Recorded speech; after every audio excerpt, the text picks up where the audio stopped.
And it's with that I want to bring us on to our first session of the day and shortly bring on our first guest.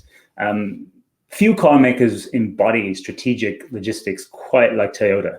And that's why so many elements of the Toyota production system, just-in-time, Hejunka, and a continuous improvement culture are now so deeply embedded in almost all automotive manufacturing operations. But there are many ways in which lean management and JIT are arguably misunderstood. And it's worth spending some time getting to know how Toyota applies these principles to the challenges and transformations that we're seeing today. And in Europe, it's indeed a time of change for Toyota, which has made some recent organizational adjustments that we'll hear about and is setting about to meet some very ambitious sustainability targets that are likely to have big impacts on logistics. Leon van der Merwe is Vice President Supply Chain at Toyota Motor Europe, responsible for inbound vehicle logistics and service parts. He's held the role since 2019 and has been with Toyota for nearly 7 years, including roles in service parts and aftermarket, a segment he knows well, having also previously worked at Bridgestone and QuickFit. And it's with that I'm really very pleased to welcome you, Leon, to joining our panel today. Morning, Christopher. It's fantastic to be here. Great. Well, thanks again, Leon. So let's get right to it. As I mentioned, you came into the role a little more than 2 years ago. Quite a lot has changed, perhaps internally and externally, as I referenced. What would you say are some of the most important changes you and your team have overseen in Toyota's European logistics so far? I mean, Christopher, it starts with the obvious. We've got to turn around and say, well, when I walked into this role, I could never have envisaged COVID and what COVID's done to this world. So let's just get the elephant out of the room and say, well, COVID's there and it's totally changed. But Brexit has had absolute significant impact to the way we work. But it's also just, let's call it some of the smaller things, which I don't think my team would appreciate, but things like weather, the snow this year, the shortage of drivers, but also just the changing way that the customers think, the way that logistics is perceived by customers is very different. The need for total visibility, the need for guaranteed ETAs, all of this is totally changing the way we go. But then also linked to that, the need for flexibility. In the past, OEs have been very successful because they've been able to predictably produce what they want to produce. But actually, the world going forward is far more about the flexibility producing what the customer wants when he wants it. So to me, just a few small things, but that's the big change I've seen in 2 years. Very well put, I think, and those things certainly add up to quite a bit as well. As I referenced, your responsibility now covers inbound, outbound, and service parts, which I think is something of a change for Toyota, at least in Europe. How significant has this integrated view been, and where do you see it offering the most benefits in terms of perhaps program planning for parts and suppliers, purchasing, visibility, etc.? So, or maybe let me take a step backwards, because before I came into the role, supply chain and logistics in Toyota were broken up into many smaller business groups, reporting into different areas into the business. And the challenge that gave us is we couldn't have an end-to-end view of everything that moves. We had different strategies which created conflict in the business. And to use one of the examples, and I'm sure some of the logistics partners online will appreciate this, is we had up to 3, 4, 5 different contracts with the same logistics partner, all by TME, which just does not make sense going in the future. So that was a little bit the logic of doing it. What have some of the benefits been? Well, in some ways, there's been nothing, and in other ways, it's changed everything. Because the 3 business units are so different. Inbound, bringing parts into factories versus taking vehicles out are totally different. And then service parts, again, is a totally different world. So the foundations are different. And we've needed to keep them different because they've got different customers. But to the same degree, the philosophy, the mindset, and a lot of the foundations like safety, environmental, people development are absolutely common. And those are the things that we are looking to bring together to benefit the whole group. Do you see even further potential to integrate supply chain and logistics planning, for example?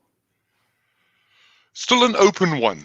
I think what we do see is the potential to learn from each other the way we do planning. How we totally integrate them going forward is still something we're very hard, busy studying, and we'll make some decisions in the future. But as I said in the beginning, it's not obvious. It's when I was first asked to take over supply chain, superficially it sounds very logical. But behind the scenes, it is so different. In inbound, we carry no stock. In service parts, the whole business model is how do we optimize our stock to look after our customers. So how do you marry those together? But as I said, in people, in locations, absolutely there are ways of doing this. And that will, by nature, might bring the planning all the way together. Very interesting. So let's talk a little bit about some of the sustainability targets. Toyota, of course, has its own net carbon zero targets, and there's quite a few initiatives which I can already note in production. Can you talk a bit more about what they have meant or will mean for the European logistics, whether across inbound, outbound, or service parts? Yes. So Toyota first introduced the zero emissions targets about 5 years ago. And this was about how do we by 50-50 be absolutely zero impact to society, which is a core of what Toyota thinks. Because for us, the purpose of doing this is how we influence society. So as you've said, within the vehicle life cycle, we've brought in hybrid vehicles. We've brought in hydrogen vehicles. Within the life cycle, we've done a lot to really reduce it. Within manufacturing, there have been, how do we get our sites? Our sites are 78% less impactful to society today than they were 5 years ago. But you're quite right. Within logistics, this is still quite new. We have not started this 5 years ago like everybody else. So for us in logistics going forward, we believe the starting point is a strategy taken in 3 areas. The first area is how do we reduce the impact on our sites? The second area is how do we reduce our impact through plastics? Because as anybody knows, supply chain is single-use plastic hungry. So how do we reduce that? And then the third area is how do we neutralize the CO2 impact of our transportation? And in that area, that's must be the most difficult area, because the first challenge I've come across is nobody across the industry measures the CO2 impact in the same way. So the first thing we've got to do is standardize the way we measure it. And then it's about looking at how do we do the things in supply chain we should always be doing. And that's about more efficiency, better truck density, less kilometers. But once that is optimized, then it is about how do we look at alternative fuels and how do we look at alternative modes that are less impactful to the environment. And indeed, I think one of the things you mentioned there, the important aspects of measuring, not least when we're talking about logistics, be it Toyota's direct logistics or if upstream logistics involved in production. Do you now have that standard? Are you still looking at it? And maybe more importantly, should it be a standard for Toyota or really a standard across the industry? I think to answer the second part first, it should be an industry standard. I think absolutely it should be an industry standard. But have we already got it in Toyota? Not quite yet, because the point about a KPI is a KPI should be something you use to manage and change your business. And too often, even in Toyota, even in myself, the tendency is to take a KPI that makes us look good. And what we've really got to do is find a KPI that will allow us to manage our business that by, in Toyota's own standards, 2050, we have got zero impact to society. And that makes this finding the right KPI so much more difficult. Yeah, and as you say, and quite rightly, not just the one that flatters the statistics, but gets to the real heart of the matter, which isn't always evident. Well, you mapped out some of those stages which need to come, from optimizing the network now to alternative to other technology perhaps later. What's the most important so-called low-hanging fruit that you would identify for logistics sustainability now to be achieved in the next 1 to 3 years? Is it that optimization piece, or do you see other areas? I think as a parallel, it is definitely the optimization, because if your foundations are broken, doesn't matter what you build on top of it, they're going to crumble. So yes, we've got to look at ourselves, and the first thing we have to do is that optimization. But actually, right now, the real low-hanging fruit for us is choosing the right mode for the right objective. When do we fly? When do we put on train? When do we put on truck? When do we put on sea? Because that can have a significant impact just by using those decisions right. So to me, that's the real first low-hanging fruit. And in terms of the longer side, so it strikes me that we won't just get there without some pretty significant change, whether that's transport mode or whether that's potentially some big investments. Again, what's the most important ones that you would kind of highlight now in terms of what you've worked with your team and providers to set up objectives? I think that this change of mode is both short-term but also long-term, because a lot of that structural change of mode takes a lot of investment. Do you have the right railheads? Do you have the right rail cars? Are the trucks optimized for their routes? So that I think is both short-term and long-term. But I think longer-term, the two real challenges to me is really rail and what is the right fuel type within trucking, because it doesn't matter how much we can move to rail, last mile, there's always going to be reliance on road transport. So how do we get the road transport to a point that has zero emissions, to me, is one of the biggest challenges. And on that point of alternative fuel, and that is quite interesting. So clearly in the market already, we see some movement to biofuels, CNG. Again, where do you see that? How important of a role in maybe the short to medium term can that play in Toyota's green logistics?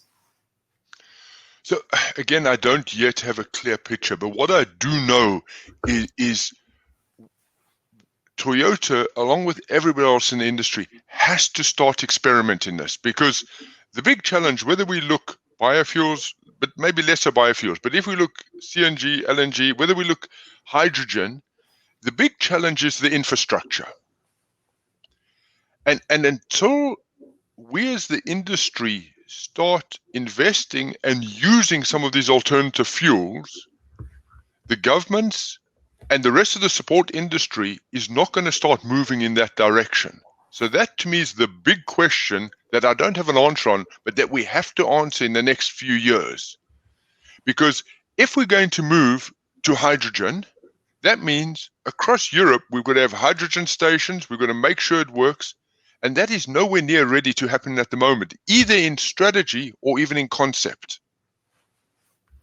Yeah, absolutely.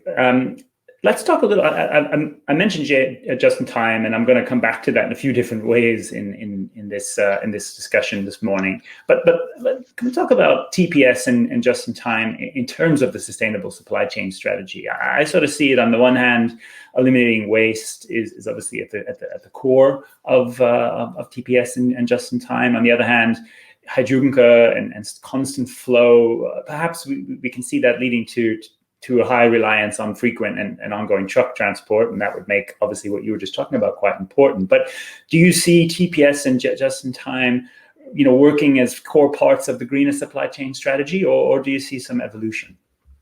So I think as Toyota, we will never achieve our 2050 goals without TPS. Because what TPS is the principle of TPS is, as you've said, is how do you eliminate waste? How do you visualize your supply chain to make sure you can see the abnormalities? And this is not just something that you suddenly do after the fact, but TPS is a principle on which we build our supply chain network. And that is what makes it successful. One of the big misunderstandings of just-in-time, which included my misunderstanding when I joined Toyota, where I understood the ultimate purpose of just-in-time was to reduce stock.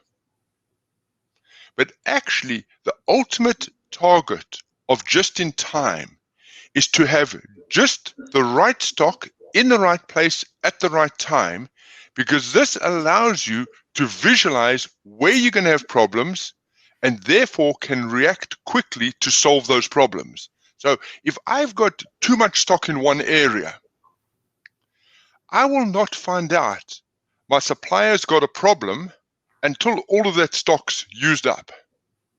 But if I've only got just enough stock to produce for the next hour, I will within an hour see my supplier's got a problem and therefore be able to get involved and help solve those problems.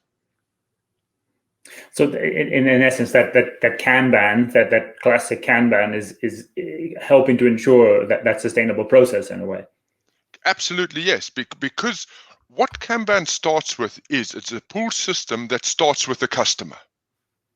So when one customer buys one car, in a very simplistic world, each station orders one part. Then that goes back to the supplier. Then it goes back to the sub-supplier. Now, it's a little bit more complicated than that, but that's the whole principle. Is it's just this one step at a time. But where we know we've then got some bottlenecks, we put a very small buffer stock. So it's not we don't believe in stock, but it's the right stock in the right place in order to make sure that the next process doesn't stop. So it is really about this pool, giving you that visibility. When you look back, you can see your whole supply chain. We're going to come back onto just-in-time, but maybe another point on the sustainability front of it. Now, of course, we're talking about logistics here and not parts purchasing, but nonetheless, how important a role would you ultimately see regionalization, localization, sourcing as part of sustainable supply chains, and perhaps importantly for you and your team, do you think logistics cost and inventory will play a bigger role or influence in those purchasing strategies, also in the context of lower emissions? Yes, so absolutely. But Toyota's principle when they started was to have as many suppliers as close to its factory as possible. So this has been a principle not just started now because of environmental, but started 50 years ago when TPS first started. It is, how do you bring as many of your suppliers as close as possible? Why? Because that makes a very visible supply chain. That means for many years, Toyota, mostly successful, but sometimes unsuccessful, like all businesses, have taken total cost of part into account. And that means purchase price, logistics price, disruption price, everything to make a decision about the part. Going forward, it's now, how do we integrate CO2 impact into that same decision? But not CO2 impact of logistics, but CO2 impact of total supply chain. And that's the way you make the difference. Absolutely, and indeed, we'll pick up on more topics of that throughout this event. Just a question from the audience, or perhaps as much a comment as a question. talking on alternative fuels. We already have a good alternative. We already have is HVO from well to tank. It's less CO2 compared to diesel and gas. We use it in Sweden, and it has been subsidized. However, in the EU, is it expensive? It's expensive. Why is this not a topic on the agenda? That's obviously a kind of a question for politicians, but I suppose do you kind of agree with that? I mean, should there be more support from a regulatory side, I guess, to make some of these fuels more available and affordable? I think absolutely yes. Long term, as an industry, we need to lobby the governments to go in the right direction. But what we first need to do is have a clear picture of ourselves of what the long-term strategy is, because some alternative fuels are very good as stopgaps. Others are the long-term solution. And right now, as an industry, if we're very honest, I don't think we all agree what the long-term solution is. So if we're going to start getting government support, we need to sit down, and coming back to one of your opening comments, Christopher, is should this be an industry decision or should this be a Toyota decision? Some of these things need to be industry, at least direction, if not decisions, for us to take forward. But to put very simply, we will never achieve our CO2 targets without the government's help. Absolutely. So let's talk a little bit on electrification and alternative propulsion in the context of Toyota's supply chain. Now, of course, Toyota highly advanced in hybridization, probably the most advanced globally, and of course is looking to EVs and also fuel cells. I don't believe it's being produced in Europe as yet, but what are key factors for you, or are there even key factors in logistics and planning to help and support the eventual scale of production and distribution of these products? So I think the first thing for me, I like to keep things simple. So for me, the first thing is my job is to move and supply what my R&D colleagues and my manufacturing colleagues make decisions about. So that's not a cop-out saying I shouldn't influence it, but from a first perspective is actually whether I'm moving diesel engines, petrol engines, or a battery, my responsibility is to do that in the most cost-effective and environmentally effective way I can. So I'm not going to get stuck into what vehicle are we produce. It's more about how do I do the most effective things. Having said that, moving into a electric vehicle does bring some challenges.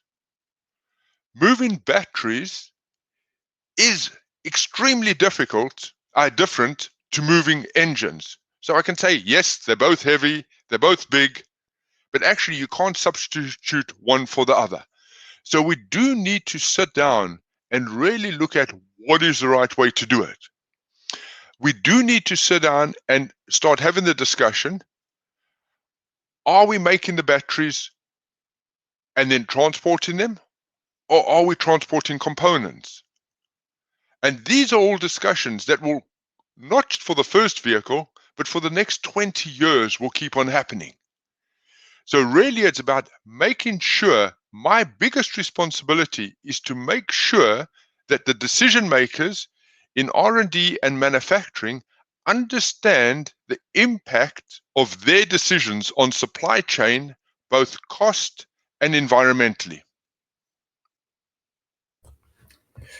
And indeed, I think that's a key point. So again, we talked about how logistics would play, and accounting for emissions would play a role in purchasing here. I mean, clearly, then do you think logistics will play that strategic role in making those sourcing and production decisions for EVs and battery?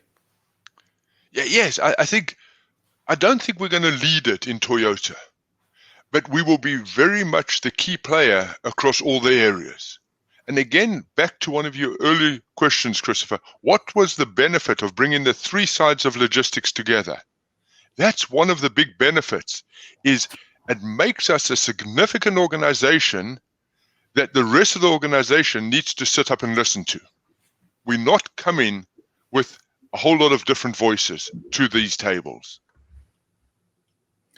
Well, in looking at the supply chain right now, the parts that you're responsible for, of course, do you see one part as having a bigger impact from EVs inbound? I mean, inbound, of course, we have the battery components, that vehicle logistics, of course, it's heavier vehicles, and service parts, of course, you have to store and manage different parts and perhaps serve it differently. I mean, do you see each of those areas having big impacts, or one which sort of emerges as more important? I think all three have got big impacts, but all three, as you've just highlighted there, have got different impacts. So I don't want to minimize any one of the areas and say they've got an easier job than the others, because all of them have got a significant job. But it's again doing what we should always be doing as leaders of the business, is it's taking a problem, analyzing the problem, asking the 5 whys of how we're going to solve this problem, and then setting the strategy to resolve them. And yes, these are some big challenges, but they're no bigger challenges to be faced over the last 100 years. It's just the challenge of today. And you know, we talk about Toyota, we really can't kind of ignore hydrogen fuel cell. Again, I know it's a niche side, but the technology is advanced at Toyota. Do you see that also playing a role in your supply chain in the coming years? Yes, you say hydrogen's a niche. Yes, it's a niche, but it's a niche that's growing quite fast. I mean, up to this point as Toyota, yes, it's very small, but we've already sold 10,000 Mirais. So if we look at somebody like Tesla, who for a long time was seen niche, we achieved our first 10,000 Mirais quicker than Tesla achieved their first 10,000 cars. So it is something that's got to be considered. In the supply chain, from a Toyota perspective, we don't manufacture trucks. Our aim is to manufacture the best cars in the marketplace. But we do believe hydrogen is one of the pillars of a carbon-free environment. So how it'll play a part in supply chain, I'm not yet sure. Will it play a part in the supply chain? Absolutely, yes. Mm-hmm. I want to turn a bit to some of the, let's say, the disruption that we've obviously seen in the supply chain. And yesterday, as I referenced in the opening, there was we did have some discussion on semiconductors, and there was some analysis as to why Toyota perhaps has performed better than others, partly to do with how inventory is planned in advance with key suppliers and some of the for stock in Japan, and a number of interesting topics on that. But I just, from your point of view, obviously looking at the supply chain, how would you say you're performing, whether inbound, outbound, or service parts, when we look at some of those disruptions? I think if we take from on the surface, to use one of my colleagues' analogies, on the surface, to our customers, we almost should be a little bit of a swan. On the surface, we're looking good. It's there. We are delivering. And actually, we're overachieving our targets. But actually, to achieve that under the water, there's an enormous amount of effort and paddling going on. Because of the way we run our logistics on the TPS principles, we can see the visibility of problems very, very quickly. And yes, we have got some buffer stocks in various places, but what has saved us up until this point has not been the buffer stocks, but it's been our ability to react very quickly, number one. Number two is Toyota does not have a philosophy that we deal with suppliers. We deal with partners.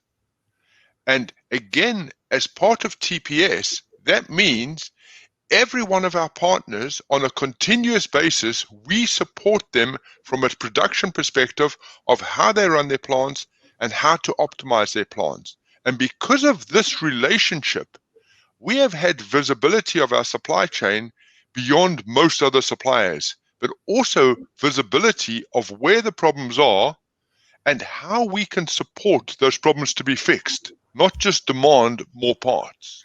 And that, to me, is what's made the big difference. You would have seen or heard a mention of the poll up front. About 60% of our audience thinks some adjustment to lean and just in time are necessary, and indeed that has been cited in some analysis as part of the benefits here. As I mentioned, I suspect you disagree, but I think you just gave us a bit of a sense of why. But yeah, can you put that in context too, and maybe how do you respond to that, to those poll results that we had at the beginning there? So the interesting bit is, if I was voting on your poll, I would have been the ones who said we need to change, but probably a different change to most other people's change.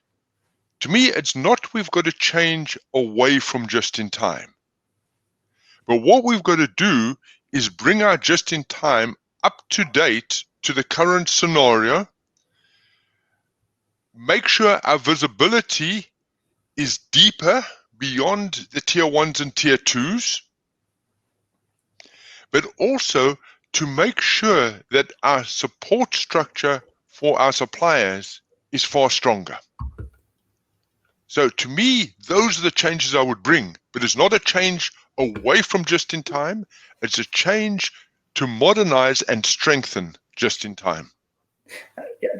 Well put. Yeah, as you said, just I was about to say, to actually make just in time pure in its sense, because then we actually have the visibility. And kind of reflecting on that, do you how would you kind of rate the visibility that you, or the measurability, let's say, of your inventory right now? Are you able to do that in relatively real time? What's in transport? And maybe where's the gap there? Is it more at the supplier levels, for example?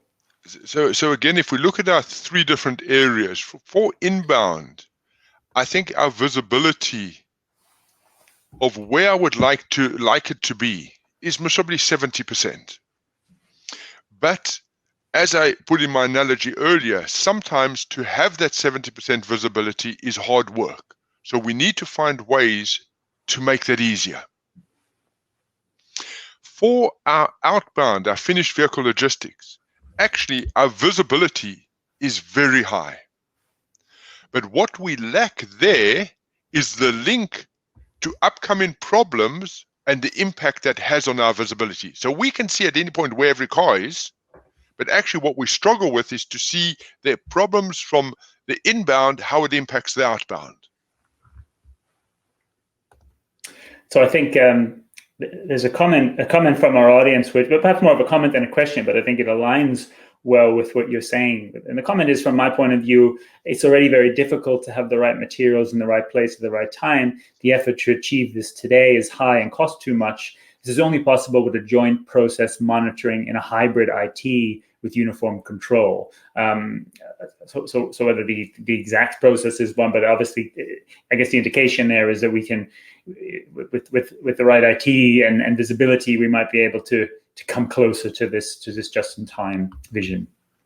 No, absolutely. And it's one of the things we need to do to modernize is to look at IT systems and say, how do we use these? But again, 2 points about the IT systems. The IT system should be there to support our processes. We should not change our processes to match the IT system. And the second thing is, when you're talking about IT systems for visualization, stability is key. So I believe often we shouldn't be going for the latest technology. We should be going for one step behind the front where it's proven, because the last thing you want to do is put in a new system to give you total visibility. But because it's unproven technology, it gives you less visibility than you've got without an IT system. So it's about how do you choose and what's the purpose of IT? Too many times people see IT systems as the solution to the problem. Rather, IT system is the tool to reinforce the process. Another question here from the audience, actually, about on the visibility topic, and the question is actually, how would you rate the visibility in the service parts side, besides the inbound and outbound? Is it better here, similar, worse? I think different. I'm going to avoid it a little bit. Because it's a very different environment. Because in manufacturing, we know what we're going to produce more or less 3 months in advance. 85% 1 month in advance, and 100% 5 days in advance. Service parts is 100% reliant on which customer drives into which dealer on which day with which car. So hence why the visibility for me on service parts, yes, we need it in the supply chain in inbound, but actually the biggest visibility and the biggest support we need is how do we forecast what stock to have in stock? That's the challenge in service parts. Again, the visibility of outbound in service parts is there, but it's less of a criteria.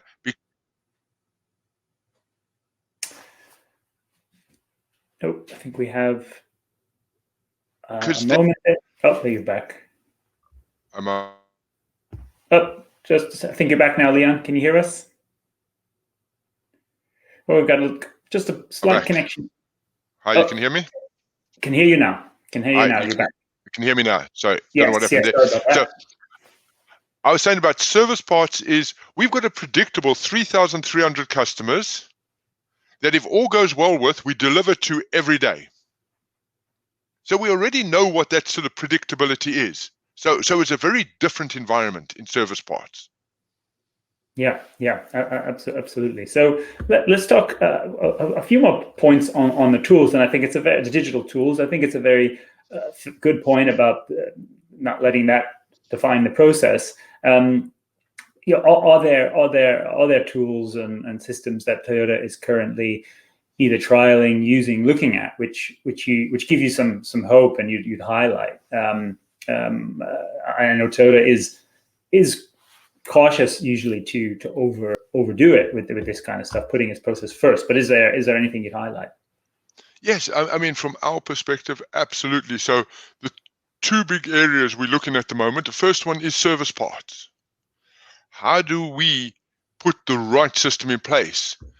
Starting everything from inbound planning to yard management to stock management to outbound. So that whole system, absolutely, we need to look at going into the future. But likewise, the whole backbone system that manages finished vehicles. So really, as part of what we do is on a continuous basis, we should be looking at these opportunities. But is there any specific one area right now I want to highlight? No, because it is just taking the step forward and listening to our customers and interacting with our customers and then saying, what is it we need there? In some of the discussions we had yesterday with experts, there was a fair amount of emphasis on artificial intelligence, machine learning potential, especially in logistics, things like optimization. Is this something you're exploring as well? Yes, I mean, all depends. I don't think anyone quite agrees what's machine learning and what's AI and what's robotics, but absolutely yes. I mean, a good example within service parts. So what some of our teams have implemented something that sort of they call robotics, which to me a robotic is somebody, a mechanical person who stands and does something. But this was an automated way we are dealing with customer queries. To eliminate, prioritize, and actually even answer a whole lot of standard questions. So things like that we're already doing. How do we forecast parts and vehicles into the future? Absolutely we need to do. How do we use vehicle data back from vehicles to understand warranty and service parts needs in the future? Is an area. So yes, there is lots of this going on in the business. But is it clear fundamentally what the business will look like in 10 years because of it? No, I think it's too early. Mm, mm. When we talk about some of the competencies that Toyota has, or maybe perhaps in-house or across providers, when you look at things like network engineering and design, is that a key? Is that an in-house capability? Are you working with 3PLs, 4PLs, or is it or a hybrid? I think it's a hybrid because we've got to be good at what we're good at, and that's moving things, producing cars. And yes, under TPS, we know more or less what we want our network to look like. But the how and where we want the network to be, that we need outside expertise in. So it always is this combination of, when we bring in consultants or outside people, it's been very clear what is the exam question we want them to answer. Because we can either ask them saying, actually, we want to sell 1.4 million vehicles in the future. What should our network look like? Or we can say, actually, to sell 1.4 vehicles, considering these TPS principles, considering this and considering that, let's answer this sub-question with inside it. And that's the way we believe in using them.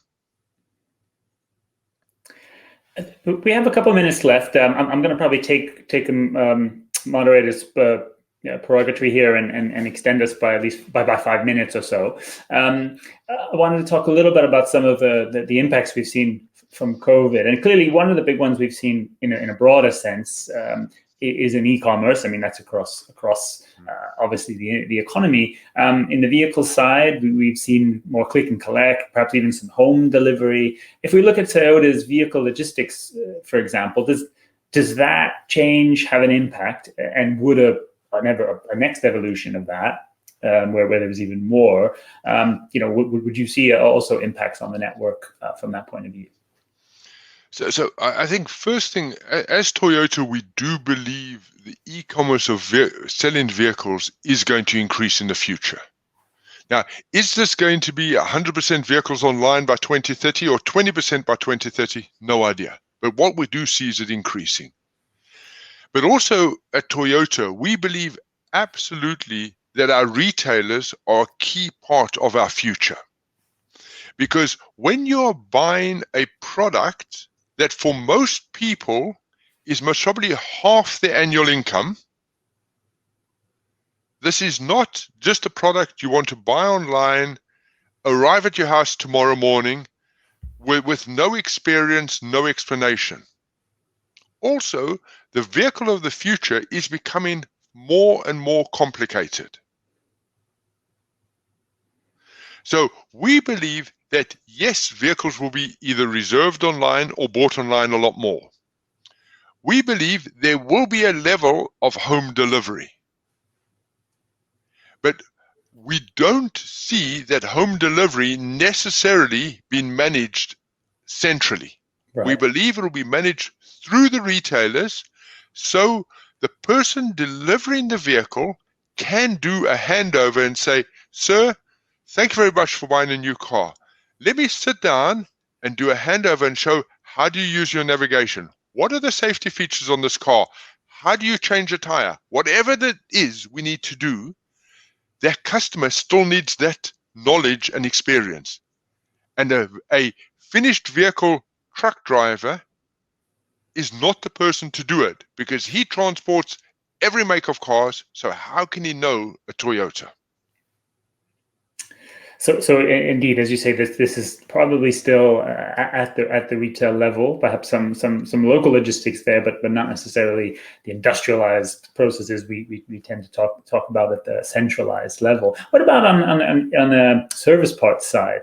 I mean, it seems opportunities for more e-commerce on that side as well, and certainly in the independent aftermarket, I think we already see a fair amount of that too.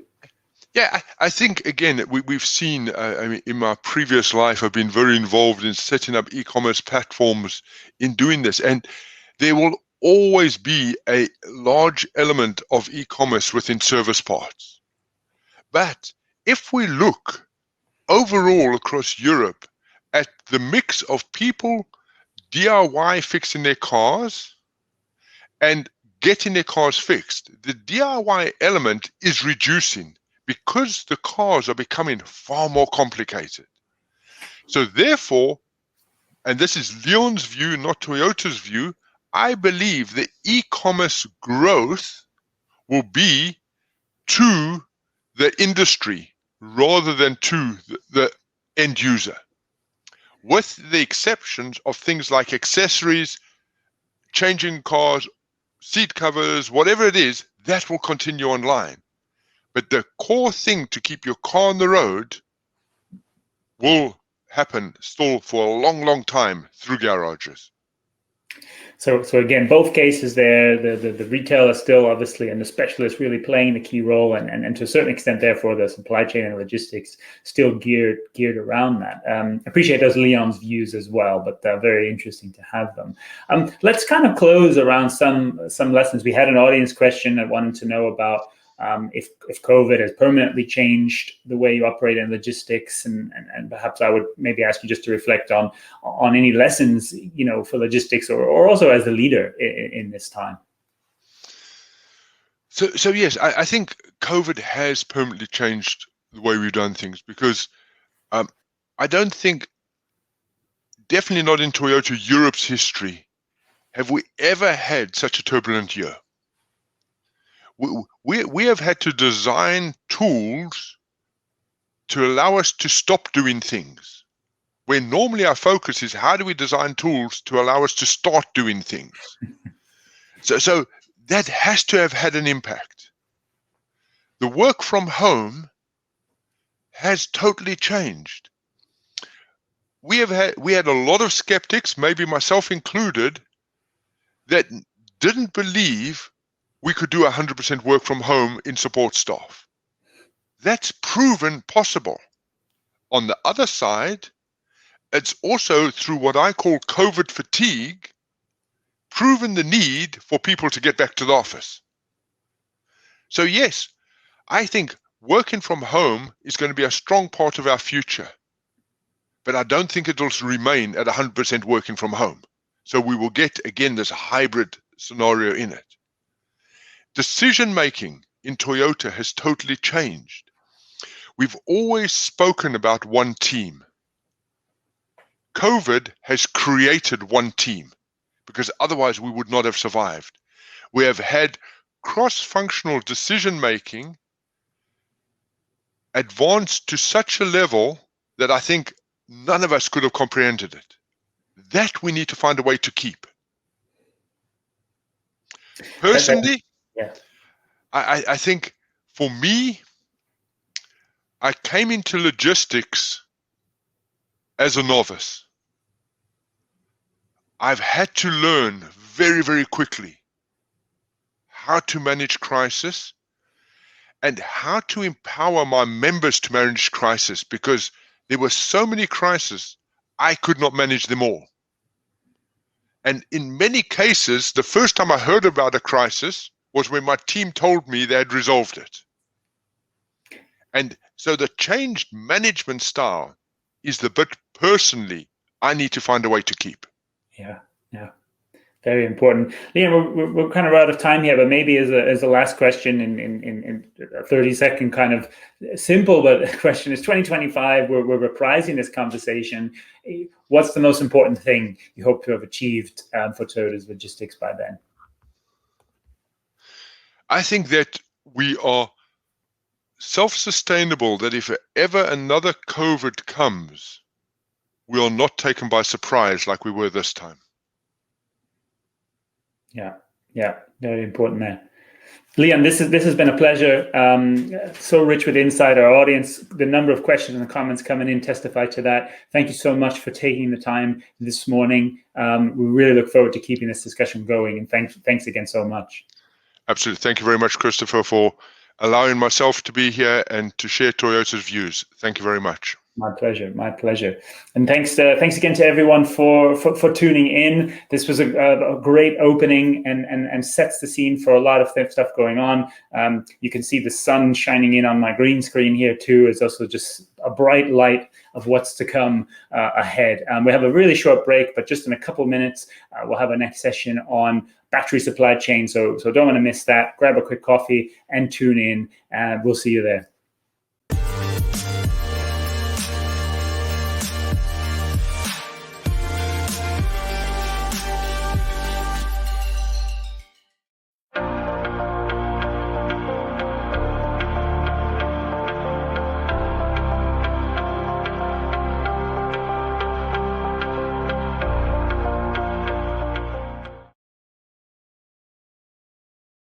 At Jeffco, our hearts beat to the rhythm of our customers' needs.